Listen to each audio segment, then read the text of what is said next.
de ser assistente social. Fui aprovada em primeiro lugar na residência, na ênfase de saúde da família e comunidade, Morada Nova.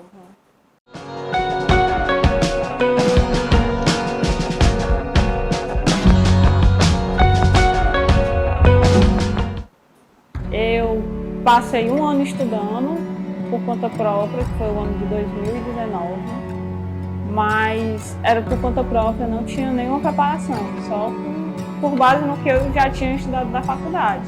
Na faculdade, quando eu ouvi falar da residência, eu até me interessei, mas quando eu saí, eu fui para o mercado de trabalho e desisti desse sonho. Quando eu não tive a aprovação, quando eu fiz a primeira vez que eu não tive a aprovação, uma amiga minha falou do curso, que ela tinha feito, tinha sido aprovada e que o curso era bom. Eu resolvi tentar investir, sempre achando que iria dar tudo certo no final. Nos últimos simulados, eu até fiquei com medo, fazia sempre o que o professor Diogo falava. Eu procurava fazer o que os professores diziam. Pegava artigos, como não tinha como ler o livro completo, pegava os artigos que os professores indicavam, questões que sempre eram levadas pelos professores e comentadas, e ia buscar fora, pegando sempre a referência deles. As bancas que eles citavam, eu ia correr atrás do material e fazia. Geralmente no final de semana, eu tirava para revisar o que tinha sido feito durante a semana e pegava alguns TDs antigos mesmo do curso já para relembrar em forma de revisão e fazia. Foi esse último ano, como eu estava com o sonho de ser aprovado na residência, eu me dediquei apenas a estudar e eu acho que também isso foi um ponto importante. Como eu não estava trabalhando, tinha mais tempo livre.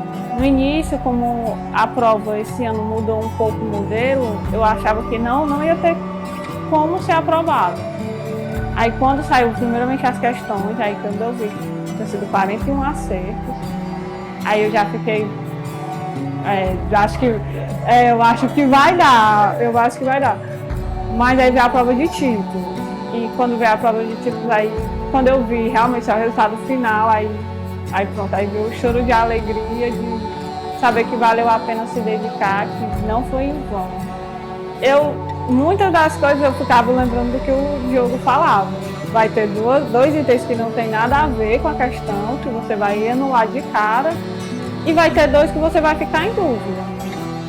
Mas acho que por conta da base que foi dada aqui, por conta de todos os ensinamentos, porque acho que todo mundo escutava a voz dos professores na prova falando, da Michele na prova do SUS, dela um dia antes dizendo que, olha, vai cair esse tema aqui.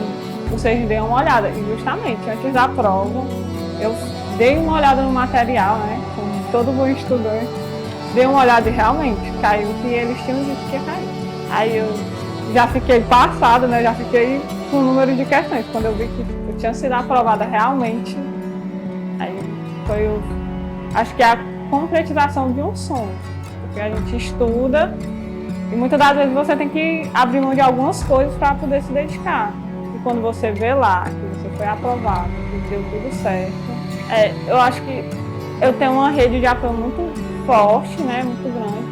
Porque tanto a minha família como os meus amigos mais próximos sempre estavam lá e eles sempre acreditaram que no final a aprovação ia vir.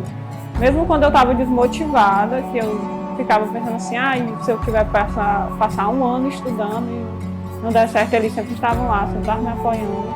Eu acho que isso também faz um pouco de diferença, ter alguém que acredita na nossa capacidade. Para quem fez, né, já tentou e não passou, eu digo que não desista, que às vezes o caminho não é fácil, várias das vezes a gente vai pensar em desistir, mas que acho que nada paga o final quando você vê que foi aprovado, que você teve um bom número de acertos e que lhe dá confiança.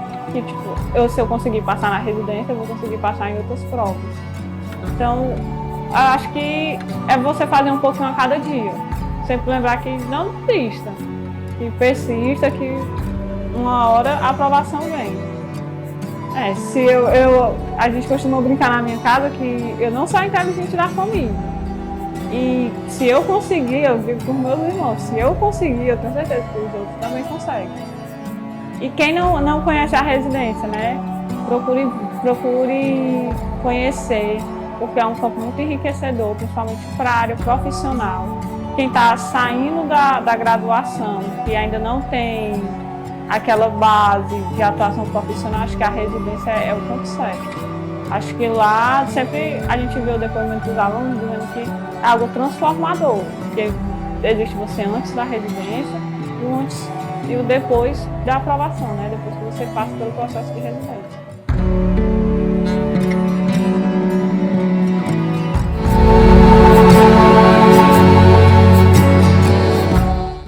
E aí, meu povo, professora Mariana aqui com vocês. Para quem não me conhece ainda, sou farmacêutica, certo? E atualmente curso doutorado em farmacologia, que inclusive é o nosso tema de hoje, junto com farmacotécnica. E estou aqui no curso da professora Michele com vocês em vários preparatórios. Então, hoje a gente vai ter aqui um aulão especial feito com muito carinho para você, farmacêutico, que está se preparando para a seleção do ISGH, né, meu povo? Então, seleção aí maravilhosa e nós vamos ter aqui essa live gratuita, especialmente para você revisar conteúdo, entender melhor a banca. Então, aqui a gente tem muita questãozinha da banca. Vamos entender a banca, vamos apresentar essa banca e vamos resolver questões, além de relembrar vários assuntos muito importantes que estão no seu edital, beleza? Então, vamos juntos aqui nesse aulão, lembrando a você, pessoal, que existe mais uma coisa. Nós temos aqui no curso MS, claro, né, um preparatório especial, tá? Especial, voltado só para o ISGH, Instituto Consuplan. Então, você que está se preparando pode adquirir esse preparatório, que é um preparatório com vários módulos, onde nós vamos ter questões, dicas e bizus. Junto dessas questões, vamos revisar teoria também. Então, além de fazer questão comigo e com o professor, com outros professores aqui do curso, vocês também vão ter acesso a várias questões parecidas ou que já estiveram presentes na banca Consuplan, certo? Então, pessoal, convido você aí a dar uma olhada nesse preparatório, que eu acho que é bem interessante para quem está se preparando para o ISGH ou para qualquer outro concurso voltado para a banca Instituto Consuplan, tá? Então, vamos juntos aqui dar início à nossa live. Você que vai tentar essa seleção, pode assistir essa live que você vai aproveitar bastante. Por quê? Porque nós vamos entender como é que essa banca ela vem aí para você. Então, vamos entender como é que a banca vem se importando nos últimos concursos, nas últimas seleções e vamos relembrar os nossos conteúdos, né, minha gente? Que aqui entre nós são sempre muito extensos e é claro que aqui no ISGH, né, na nossa seleçãozinha do ISGH, não seria diferente. Vamos ligar aqui a canetinha para justamente a gente trabalhar nisso aí, tá certo? Então, mas antes de começar, gente, ó, que eu gosto sempre de fazer nas nossas lives gratuitas, é mostrar para você que está aqui comigo como é que a banca vem se importando aí, se mostrando ao longo dos anos e das preparações dos concursos que ela vem fazendo, certo? Então, vou sumir aqui para a gente explorar bastante essa área, onde eu trago aqui para você, certo? As 3 últimas provas feitas pelo Instituto Consuplan, tá? Para farmacêutico, tá, pessoal? Então, ó, a gente tem aqui, deixa eu apagar aqui, a gente tem aqui, ó, prova realizada em 2020, tá certo? Para prefeituras e em 2019 também para prefeituras. Então, você pode me perguntar o seguinte: professora Mariana, Por onde eu estudo, já que eu tenho essa escassez de provas do Instituto Consulplan para farmacêutico? Ora, por provas de prefeitura, tá certo? Então, essa banca, ela é uma banca de nível fácil a moderado, certo, pessoal? Ó, já coloquei até aqui. De nível fácil a moderado. Então, não adianta você ir sem estudar. Mas as questões, elas precisam ser feitas com atenção, mas elas têm um nível mais abaixo, tá? Então, como eu comentei com vocês, essa banca realizou concursos para farmacêutico em 2020 e 2019. A sua última prova, como eu falei, foi em 2020. E nós vamos ver aqui questões dessas provinhas, vamos resolver juntos para entender como é que a banca se porta. E mais, lembro a vocês que as questões do Instituto Consulplan, elas vão estar, ó, com ABCD, tá certo? Então, cuidado para você não confundir as bancas. A banca que vai aplicar aí a prova do ISGH é o Instituto Consulplan, pessoal, tá bom? Então, não é Consulplan, é Instituto Consulplan. Então, cuidado para não confundir, fazer provas, questões de provas antigas que não tem a carinha da sua prova do ISGH. Por isso que é interessante você adquirir aí o preparatório e também acompanhar as nossas lives gratuitas aqui no curso MS, tá certo? Então, sem mais demoras, vamos aqui começar a resolver. Como a gente viu lá na frente, tá certo? Nós vamos ter aqui questões prioritariamente de farmacologia, farmacotécnica. No finalzinho da live, eu coloquei 2 questõezinhas de epidemiologia, só para a gente já dar um gostinho de epidemiologia para vocês. Mas, de antemão, estudando provas anteriores, o que a gente tem como base é que farmacologia despenca na prova, tá certo, pessoal? Então, o histórico da Consulplan, do Instituto Consulplan, para farmacêutico é cobrar farmacologia, cobrar farmacotécnica e cobrar farmacoepidemiologia. Algumas legislações, mas são bem poucas. Então, realmente, esses três temas, farmacotécnica, farmacologia e farmacoepidemiologia, são o forte da banca, isso baseado em provas anteriores, tá bom? Então, vamos aqui relembrar um pouquinho sobre os anti-inflamatórios não esteroidais nessa nossa primeira questão, tá bom? Vou aqui desaparecer rapidinho para a gente usar esse espaço em branco para a gente conversar um pouquinho sobre esses anti-inflamatórios. Então, o que a gente vai ter aqui? Os fármacos, todas essas questões que nós vamos resolver são do Instituto Consulplan. Por isso que não tem aqui no rodapézinho, tá? No rodapézinho não, no títulozinho. Então, todas as questões que nós vamos resolver são do Instituto Consulplan. Vamos lá. Então, a questão diz o seguinte. Os fármacos anti-inflamatórios não esteroidais, os famosos AINES, são classificados praticamente em 2 grupos. Isso você sabe. Que são os inibidores seletivos de COX-2 e os inibidores não seletivos da ciclooxigenase.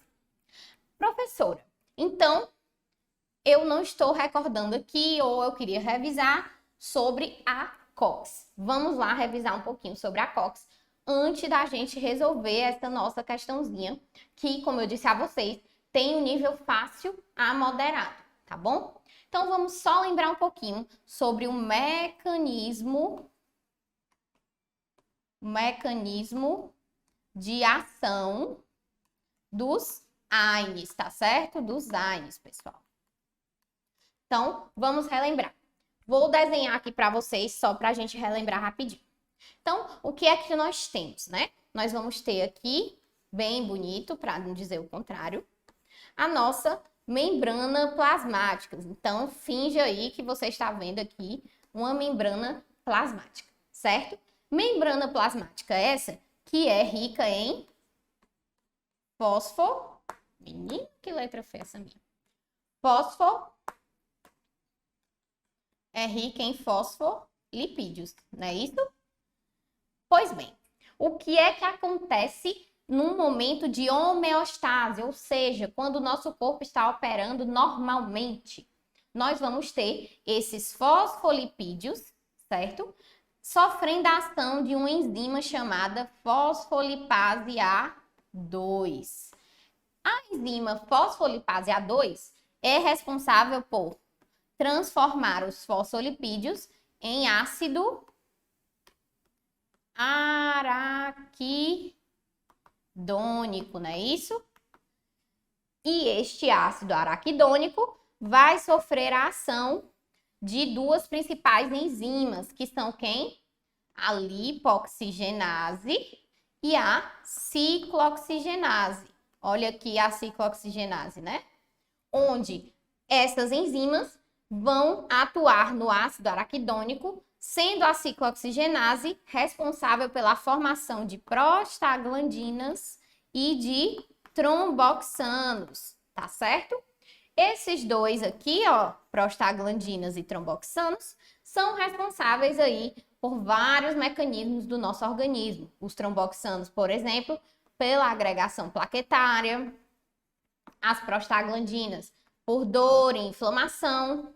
Pois bem, isso aqui que a gente explicou agora é o nosso mecanismo em homeostase. O que é que acontece quando a gente utiliza os anti-inflamatórios não esteroidais? Eles vão inibir, ó, a COX. Então, a COX ela vai ser inibida e eu vou ter uma redução na produção aí de prostaglandinas e tromboxanos. O que é que acontece aqui? A questão me diz o seguinte: existem aí dois principais grupos de AINEs, né? Que são os AINEs inibidores seletivos da COX-2, mais famosos são aqueles chamados de COX-CIBs, não é isso? E os inibidores não seletivos. Os não seletivos, eles vão inibir COX-1 e COX-2. Explicado isso, vamos para a nossa questãozinha. Onde ele diz o seguinte: são considerados fármacos seletivos da ciclooxigenase 2. Qual? Bom, pessoal, o que acontece é o seguinte: quando se cobra uma questão dessa forma, você já vai diretamente para aqueles que você sabe que não são seletivos de ciclooxigenase 2. Por quê? Porque existem alguns fármacos que eles não são COX-CIBs, mas eles são preferencialmente seletivos para COX-2, como, por exemplo, o meloxicam, tá certo? Então, dito isso, vamos lá. Bom, primeira coisa, diclofenaco, ele tem, sim, uma preferência por COX-2, mas a indometacina, ela não tem essa preferência, ela é completamente não seletiva. O ibuprofeno é não seletivo e nós sabemos disso, e a indometacina acabamos de dizer que também é. O item B, ele traz aí o celecoxib, que o nome já diz tudo, né? É um coxib, e traz o meloxicam, que se você não sabia, agora você sabe.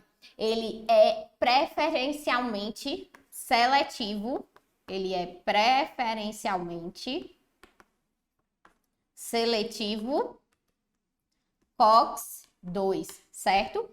Fazendo com que o nosso item B seja o item correto. No caso do item A, o meloxicam, ele tem essa preferência pela COX-2, mas o piroxicam é não seletivo. Tá certo, pessoal? Olha aí que questão legal, que questão rica e mais, né? Que questãozinha tranquila. Como eu disse a vocês, o Instituto Consulplan, ele tem esse histórico de ter questõezinhas mais tranquilas. Aqui nessas provas, farmacologia foi o forte, mas acredito que, por ser uma prova para o Instituto, né, o ISGH, vai cair também muita assistência farmacêutica. Desculpa aí. Vamos aqui para a nossa segunda questão. Segunda questão, também de farmacologia. Como eu disse a vocês, ela é o forte da banca. Então, a segunda questão diz o seguinte: o tratamento da insuficiência cardíaca, olha aqui, vai falar de insuficiência cardíaca. Tem por objetivo melhorar os sintomas e retardar o desenvolvimento da falência cardíaca. Fisiopatologicamente, nós sabemos que a insuficiência cardíaca, ela, além de causar outras coisas, ela tem como principal sintoma o quê? A baixa força de contração do coração. E a contratilidade dele, então, fica reduzida. E aí, o paciente, caso não trate, pode vir a apresentar essa falência cardíaca. Beleza? Show! Então, o que é que ele quer saber? São fármacos utilizados no tratamento da insuficiência cardíaca. Captopril, furosemida, carvedilol, furosemida, azitromicina, nem pensar. Então, a gente já cancela. Por quê? Porque nós sabemos que a azitromicina, na verdade, ela é um antibacteriano, um macrolídeo, né? Então, nada feito. O item C fala em digoxina, furosemida, cefalexina, que também não se encaixa por ser uma cefalosporina. E o D fala em espironolactona, losartana, amlodipino e civastatina. Bom, aqui nessa conversa da gente, nós já excluímos aí 2 itens, né? Então, estamos com 50% de acerto, pessoal. O que eu trago para vocês é o seguinte, tá? Vou desaparecer aqui para conseguir escrever.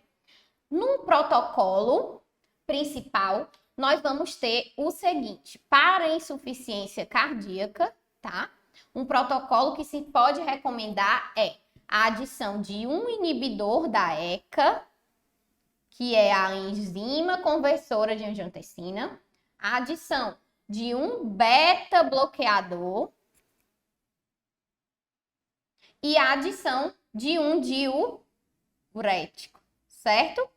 Então, ó, nós vamos então procurar o nosso item que contém um IECA, um beta-bloqueador e um diurético, né? Vamos lá. Vamos aqui. O item D, ele tem a espironolactona, losartana, amlodipino e simvastatina. Simvastatina, pessoal, a gente já exclui, né? Porque ela vai atuar aí no mecanismo dos lipídios. No caso do amlodipino, ele é um bloqueador de canal de cálcio. A losartana, bloqueador de receptor de angiotensina. E a espironolactona, ela vai ser inibidora do receptor de mineralocorticoide e está no grupo dos poupadores de potássio, né? Então, o nosso item dele não se encaixa no que a gente viu aqui do protocolo de um IECA, um beta-bloqueador e um diurético, tá certo? No caso do item A, que é o nosso item correto, nós vamos ter justamente o captopril, que vai ser um inibidor da enzima conversora de angiotensina, a furosemida, que é um diurético de alça, certo? Então, é um diurético de alça. E o carvedilol, pessoal, que também é da classe dos beta-bloqueadores, tá certo? Então, achamos o nosso item correto. O que é que nós observamos numa questão como essa? Nós observamos que ela traz a necessidade de você conhecer, por exemplo, tipos de fármacos e conhecer protocolos de insuficiência cardíaca. Então, olha aí o que é que a Instituto Consulplan cobrou da gente, tá bom? Vamos para a nossa terceira questão, que fala sobre antitrombóticos. Olha aí, 3 questões, todas 3 de farmacologia, perguntando nome e mecanismos de fármacos, tá certo? Então, os antitrombóticos são utilizados no tratamento da doença cerebrovascular. Qual desses medicamentos relacionados possui um modo preferencial de administração por via intravenosa? Então, ele quer saber qual desses 4 aqui tem a via intravenosa como preferencial, tá certo? Vamos lá, vamos por partes. Primeira coisa, pessoal, o que é que a gente tem que observar? A gente tem que ir justamente para fármacos mais conhecidos. Então, vamos começar pelo D aqui, onde nós temos o clopidogrel. O clopidogrel, ele é um fármaco antitrombótico que é utilizado preferencialmente pela via oral, tá certo? Então, já podemos excluir o item D. Quando chegamos no item C, nós temos o dipiridamol, que é um fármaco que pode ser injetável. Olha aí, viu? Pode ser injetável dependendo do que ele seja utilizado, tá? Em termos de diagnóstico. Mas o dipiridamol, ele é preferencialmente via oral, onde é administrado pelo modo de Drages, tá certo? O item B, nós vamos ter a ticlopidina. A ticlopidina não é muito conhecida, mas é um antitrombótico via oral. E o que sobrou aqui pra gente, que é justamente o item correto, foi a alteplase. O que é que acontece aqui? Nós vamos ter esse medicamento como um antitrombótico, vamos explicar um pouquinho sobre ele aqui, um antitrombótico, certo? Que é administrado pela via intravenosa, tá certo? Então, o modo de utilização desse medicamento é pela via intravenosa. Professora, para que é que esse medicamento é utilizado? Ora, como antitrombótico, e ele vai agir exatamente como? Ativando o plasminogênio, pessoal. E dentro da cascata, plasminogênio, dentro da cascata da coagulação, nós sabemos que o plasminogênio é responsável pela dissolução de coágulos, ou seja, é um fármaco utilizado justamente como antitrombótico, ok? Show de bola? Então, estamos explorando bastante aqui a farmacologia das maneiras mais variadas possíveis e cobradas pela Instituto Consuplan em provas anteriores. Nossa quarta questão, adivinhe, também é de farmacologia, tá certo? E é uma questãozinha que cobra limpo e seco mecanismo de ação. Então, como eu disse a vocês, o mecanismo de ação dos fármacos, dos mais variados possíveis, são cobrados aí, ó, nessas questõezinhas, tá certo? Então, aqui ele disse o seguinte: atualmente, poucos medicamentos estão disponíveis para o tratamento de arritmias clínicas. Ok. De acordo com o mecanismo de ação, relacione adequadamente as colunas a seguir. Então, ele deu 4 mecanismos de ação de fármacos que podem ser utilizados para arritmias clínicas e deu os nomes desses princípios ativos para a gente fazer a relação com os seus mecanismos de ação. Beleza? Ok. Então, primeiro que ele falou foi bloqueador de canais de sódio, que são bastante utilizados, tá? Para arritmias, os beta-bloqueadores, coringas sempre, inibidores da repolarização e os bloqueadores de canais de cálcio, tá bom? Então, primeiro, os mais conhecidos são daqui, né? Os beta-bloqueadores e os inibidores de canais de cálcio. Para você que está na dúvida em relação aos outros, já preenche os que você já sabe. Ora, beta-bloqueador, automaticamente a gente vem para o propranolol, não tem para onde correr. Então, sabendo que o item 3 é o propranolol, vamos excluir os que têm o item 3 que não tem o propranolol. Então, o item A já não pode ser, tá certo? O item B tem aqui o propranolol, o C já não pode ser e o D, ó, também tem. Então, querendo ou não, nós já estamos aí com 50% de chance de acerto, tá certo? O item que tem bloqueadores de canais de cálcio. Ora, um muito famoso é, por exemplo, o verapamil, né? Então, o verapamil, ele é utilizado em arritmias e é da classe dos bloqueadores de canais de cálcio, tá bom? Então, ó, já sabemos que o primeiro item, verapamil, na verdade está relacionado com bloqueadores de canais de cálcio. Dessa forma, a gente já consegue responder nossa questão, onde nós vamos ter o verapamil como bloqueador de canais de cálcio, nós vamos ter a amiodarona como inibidor da repolarização, vamos ter o propranolol como beta-bloqueador e a quinidina como bloqueador de canal de sódio.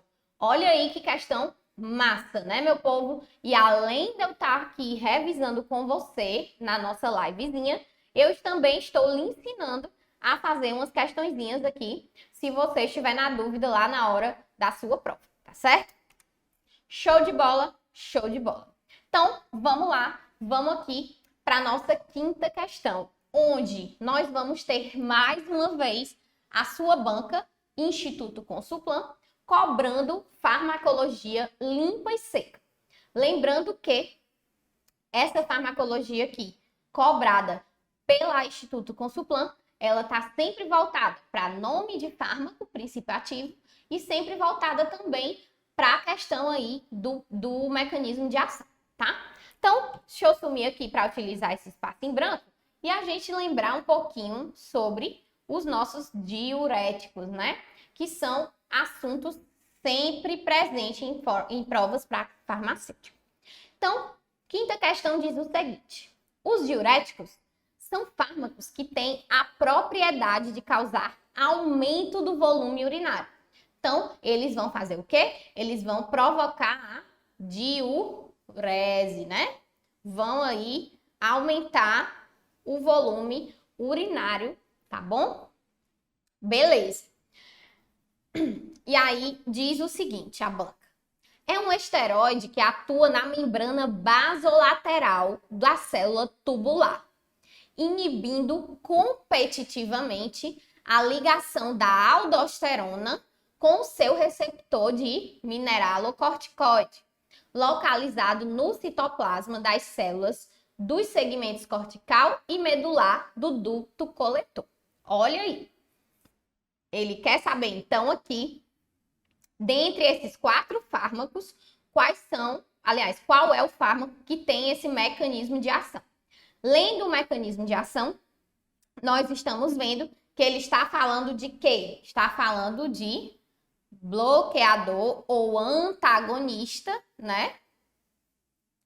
De receptores mineralocorticoide, tá certo? E esses fármacos que vão bloquear receptores de mineralocorticoide são os fármacos chamados de poupadores de potássio, certo? Então, os poupadores de potássio são os fármacos responsáveis por esse bloqueio dos receptores de mineralocorticoide. Lembrando, pessoal, que não só existe esse mecanismo de ação para os poupadores de potássio.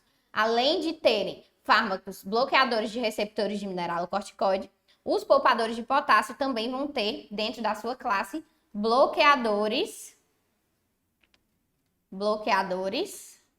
de canais de sódio, né? Acabamos de falar na questão anterior que o exemplo que nós demos foi quem? A amiodarona, não foi? A amiodarona, certo? Beleza? Show de bola. No caso, então, nós vamos ter os poupadores de potássio que se encaixam como bloqueadores de receptores mineralocorticoide. Lembrando que os diuréticos poupadores de potássio, eles vão poupar o potássio e aumentar a eliminação de quem? De sódio e água, né? Então, precisa-se ter aí um certo cuidado na utilização. Pois bem, lembrando disso, vamos aqui para as nossas questõezinhas. O item A, ele já não se encaixa na classe dos diuréticos, né? Então, a gente já exclui. O item B, temos a furosemida, e nós falamos já dela, né? Falamos que a furosemida é um diurético de alça. No C, nós temos a clorotiazida, que pode também, né, ter aí a hidroclorotiazida.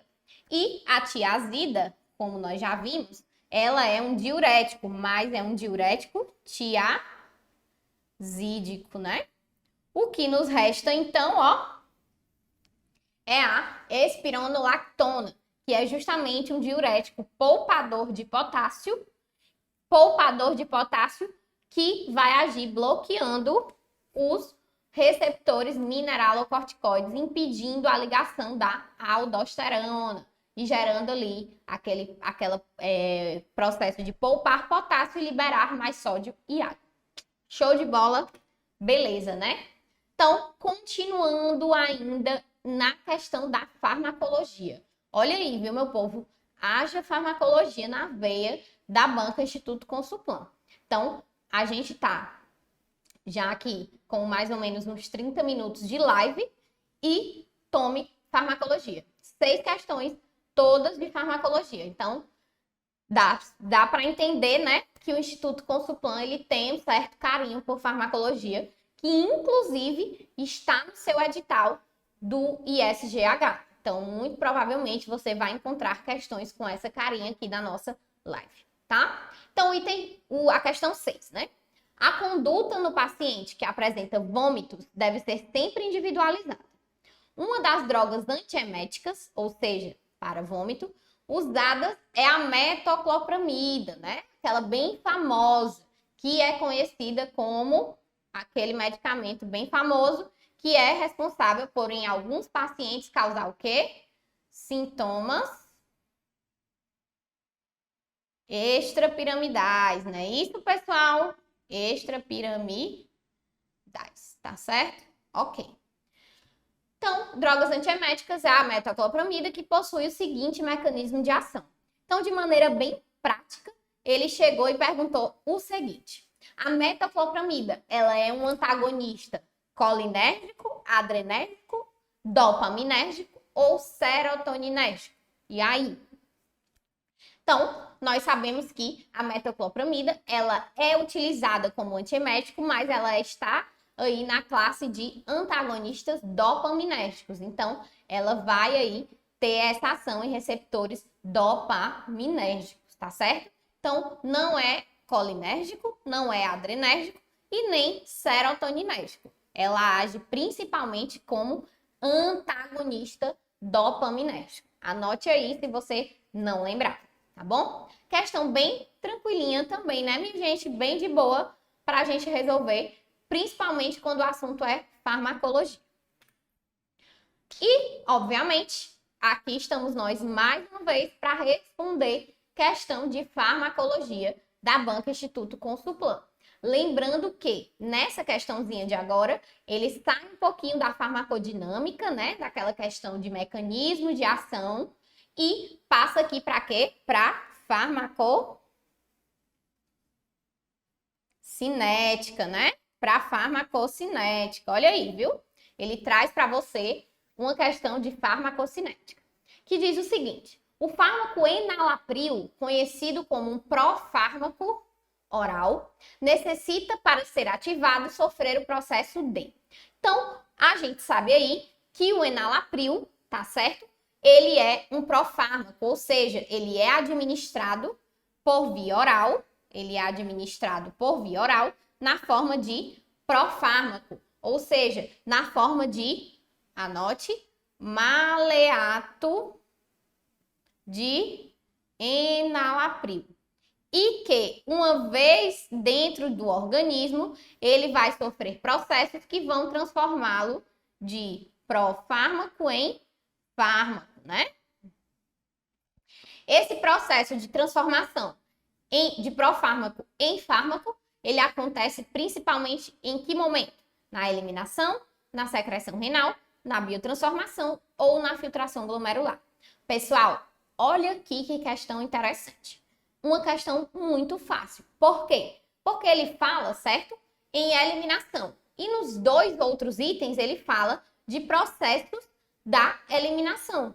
Então, ele fala de secreção tubular e fala de filtração glomerular, que são dois processos da eliminação, o que deixa os itens invalidados. E aí, caso você tenha dúvida, você só fica com a opção C.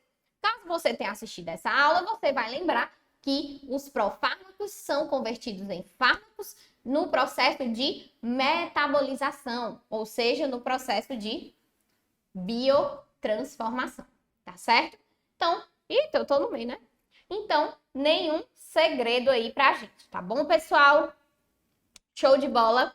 E agora temos aí mais uma questãozinha de farmacologia, indo também pro ponto da farmacocinética, tá certo? Então, apostando mais uma vez que o Instituto Consulplan deve cobrar de você na sua prova do ISGH a questão aí dos farmacocinética e farmacodinâmica dos diversos grupos de fármacos. Vamos aqui para a nossa 8ª questão. Questãozinha de completar.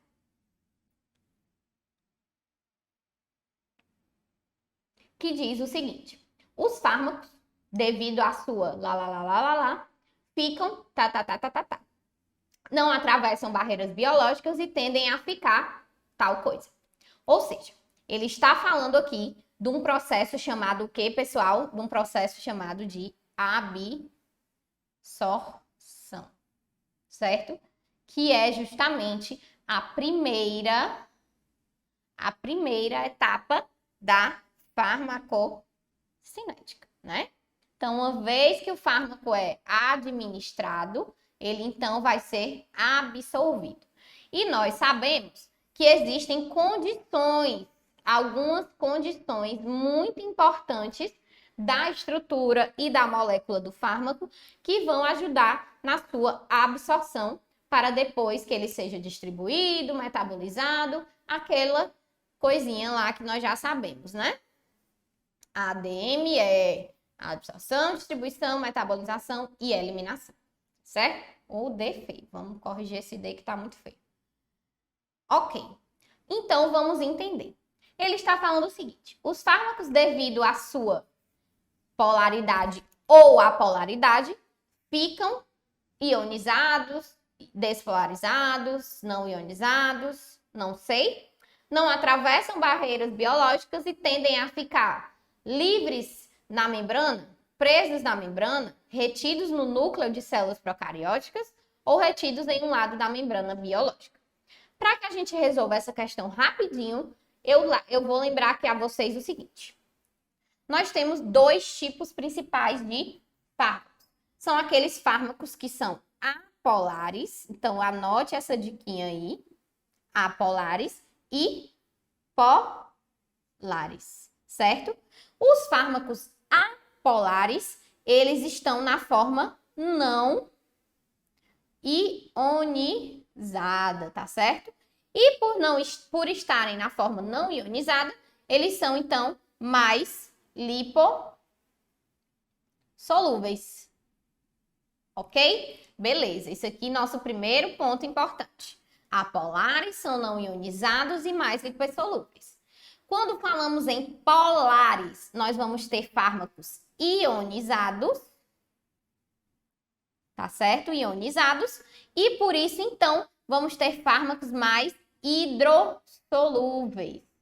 Anote aí esse bizuzinho. Então, entendendo isso, nós temos que perceber o seguinte. A nossa membrana plasmática, que nós desenhamos lá no começo, né? Lembra?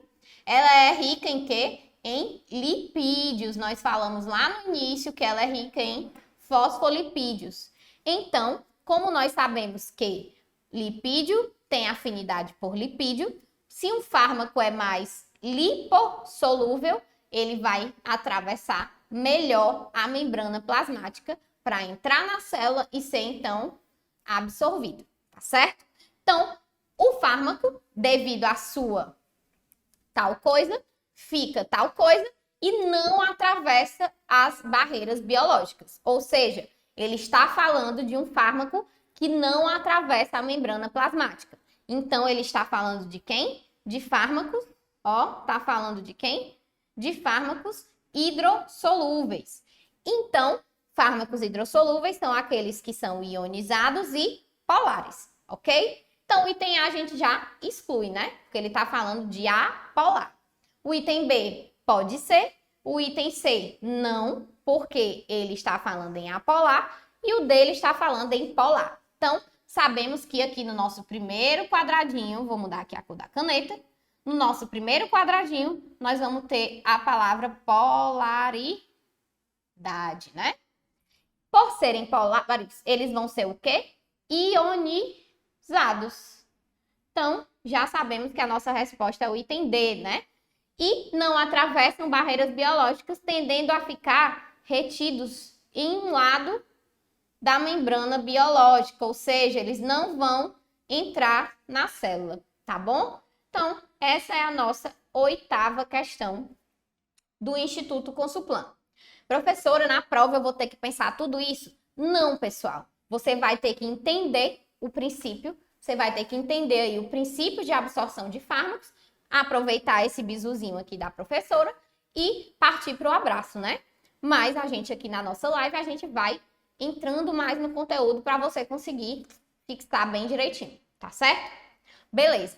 Vamos para a nossa nona questão. Essa nona questão aqui, ela é massa, né? Por quê? Porque ela vai falar de antibióticos e a gente ainda não tinha falado direito deles, tá bom? Então, essa nona questão, também do Instituto Consulplan, como todas as outras, ela vai falar o seguinte. As cefalosporinas são antibióticos muito semelhantes às penicilinas. Por quê? Porque eles são beta-lactâmicos, né? Ó, beta-lactâmicos.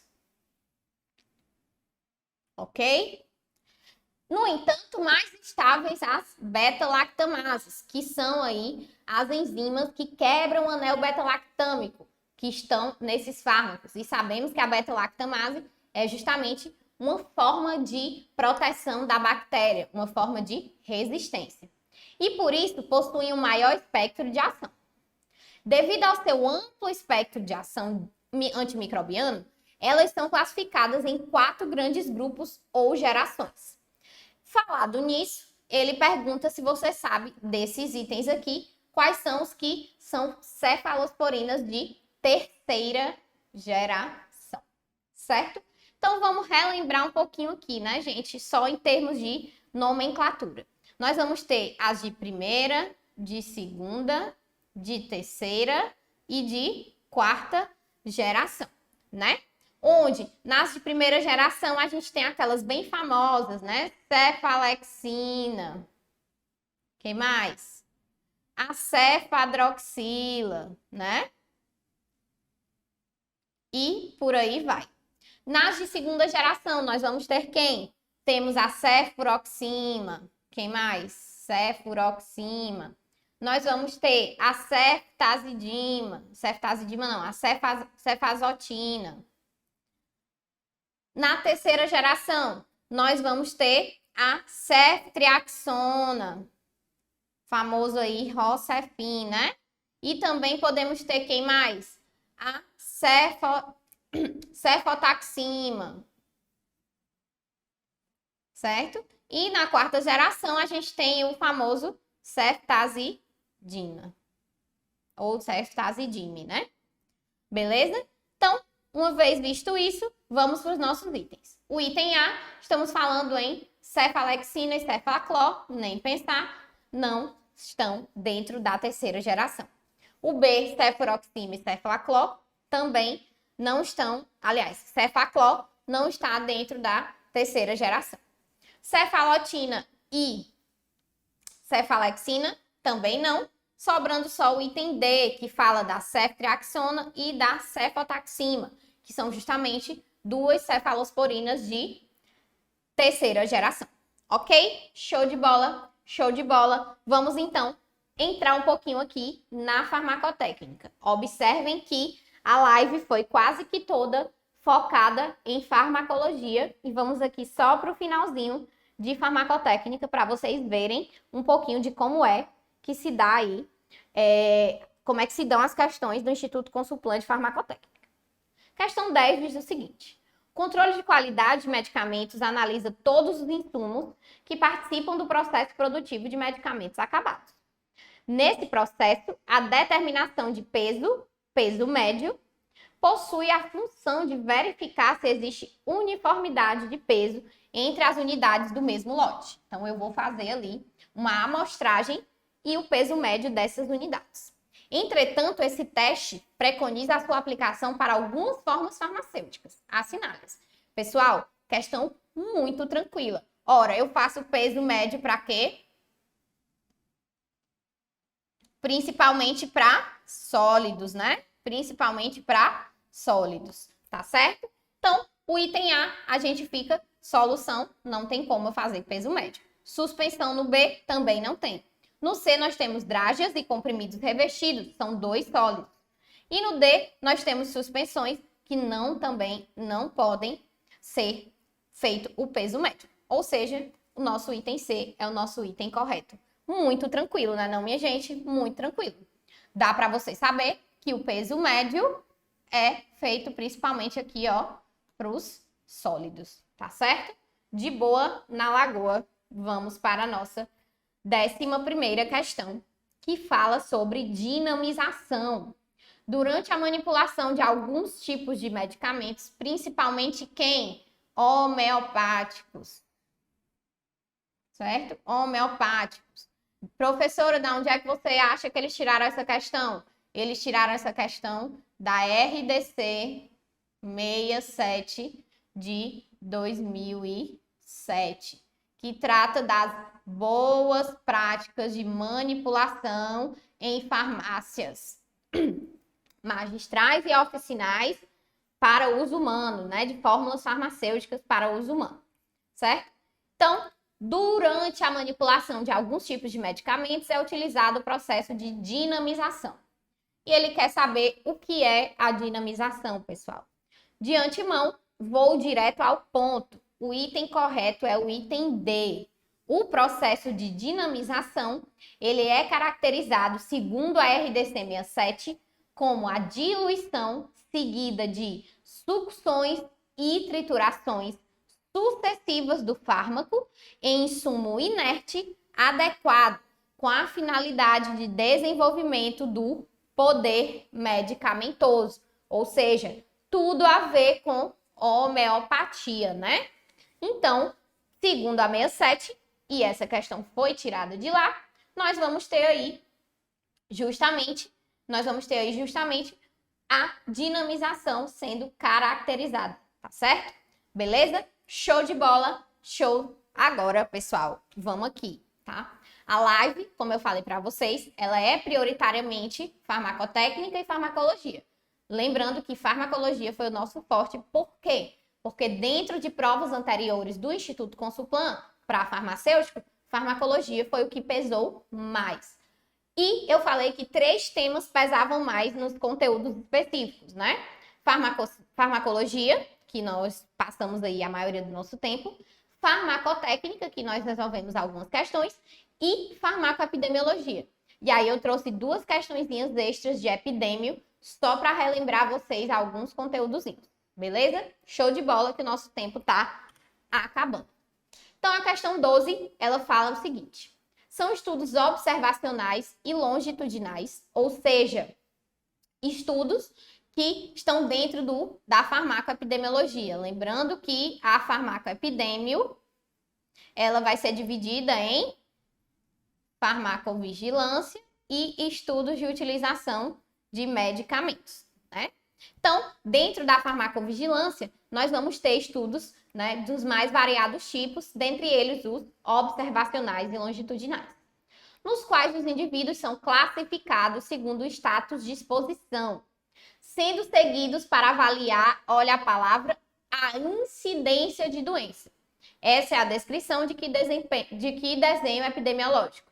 Então, como eu já comentei no nosso curso, né, estou aqui recomendando na nossa live, os estudos em epidemiologia são muito cobrados pela Consulplan e a epidemiologia está no seu edital de SGH. Então, pode ser que venha a cair alguma coisa sobre esses estudos, certo? Quando nós falamos em incidência, nós estamos falando de ensaios observacionais e longitudinais de coorte, pessoal. A incidência de uma doença X em uma população definida, tá certo? O caso controle não seria, porque é um... Opa! Eita! O caso controle, ele é um estudo que vai avaliar aqui casos e controles, ou seja, doentes e saudáveis. Ensaios clínicos são aqueles que vão avaliar, né, que temos as fases 1, 2 e 3, até a fase 4 de farmacovigilância, que é a fase pós-comercialização. E os séries temporais são exatamente a utilização de pontos cronológicos para o estudo. Então, o estudo de coorte tem como palavra-chave a sua incidência de doenças como objeto de estudo. Beleza? Show de bola! Vamos para a nossa última questãozinha, meu povo. Vamos já nos despedir, tá certo? Vamos já dar tchau, tchau, para vocês ficarem com esse conteúdozinho gratuito, show de bola do curso MS. Considerando os estudos epidemiológicos, podemos afirmar que os estudos de grupos de tratamento que utilizam registros institucionais, quando eu falo em registros institucionais, eu estou falando que o pesquisador, ele não tem não tem contato com o pesquisado, certo? Com o paciente que vai pesquisar, tá? Para realizar cálculos de prevalência, tá? Então, aqui, quando ele está falando aí nessa ausência de encontro e para cálculos de prevalência, eu já vou excluir incidência. Aí, vou excluir também estudos observacionais de caso-controle, que nós já explicamos no slide anterior. Os estudos ecológicos, pessoal, são estudos relacionados ao ambiente, ou seja, estudos onde eu vou pegar uma população de uma determinada área geográfica e fazer um estudo ali daquela população relacionado a um dado que eu quero coletar, tá? Então, a gente fica só com os estudos transversais, que, como já falamos anteriormente, vão ser utilizados registros institucionais, ou seja, registros, por exemplo, de consumo. Consumo de quê, professora? De medicamentos, por exemplo. Então, eu poderia dizer que os estudos transversais se encaixam, por exemplo, em estudos de utilização de medicamentos, tá certo? Então, para a gente finalizar, eu queria agradecer a vocês. Coloquei aqui, para quem ainda não viu, ó, algumas coisinhas que estão no edital de vocês, tá certo? O conteúdo programático que vai ser cobrado na prova do ISGH. E queria convidar os senhores e as senhoras a conhecer o nosso preparatório voltado para a banca Instituto Consulplan, que vai servir muito para você que vai fazer a seleção do ISGH. Beleza? Então, foi um prazer estar com vocês. Desejo uma excelente noite a todos e qualquer coisa, podem me procurar no meu Instagram, prof.mari.maciel, tá certo? Qualquer coisa, estamos por lá, de vez em quando, comentando um pouquinho sobre os concursos. Valeu, pessoal! Até logo!